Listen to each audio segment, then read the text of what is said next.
La Bresse en a fait une volaille noble, la seule à détenir une appellation d'origine contrôlée depuis 1957. Une volaille d'exception, servie dans les plus grands restaurants. Un poulet qu'il faut acheter entier, cuit avec ses os, découpé dans la dernière ligne droite. Chez Georges Blanc, on n'a pas de mal à l'écouler. Les clients sont là pour déguster ce mets. Mais ailleurs, à la maison, a-t-on suffisamment de convives pour manger une bête de 2 kilos ? C'est l'argument phare des promoteurs de la vente à la découpe, poussé par la grande distribution. Je pense qu'il y a une pression, c'est-à-dire que dans leur linéaire, ils veulent avoir un produit d'exception qui soit présenté sous une forme où il y a une réelle demande des consommateurs. Je vous jure, pour moi, c'est un problème assez épineux.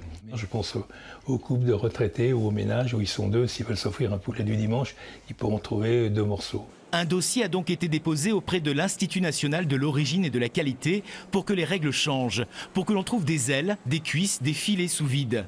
Au cœur de la Bresse, cette nouvelle ne fait pas l'unanimité, loin de là. Cet abatteur, l'un des derniers à ne pas dépendre d'un groupe industriel, pense que la profession va se tirer une balle dans le pied. Je ne comprends pas, surtout que la première démarche avait été faite pour pouvoir proposer aux gens éventuellement une demi-volaille de Bresse ou une volaille de Bresse découpée avec ses os, ce qui n'est pas du tout le même schéma et le même résultat qu'une volaille de Bresse découpée en confetti. On avait des tas de solutions, mais on gardait la qualité du produit. Ce qui inquiète surtout les puristes, c'est la traçabilité.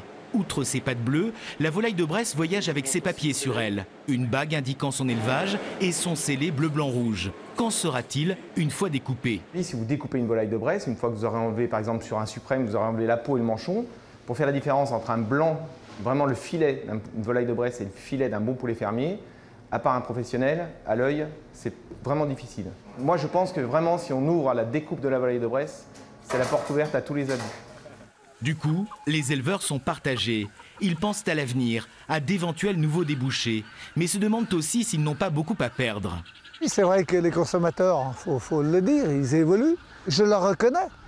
Mais c'est des consommateurs qui mangent peut-être pas du Bresse au jour d'aujourd'hui, qui mangent de l'industriel ou du label. Mais est-ce qu'on va le découper? Est-ce qu'ils vont vouloir mettre le prix?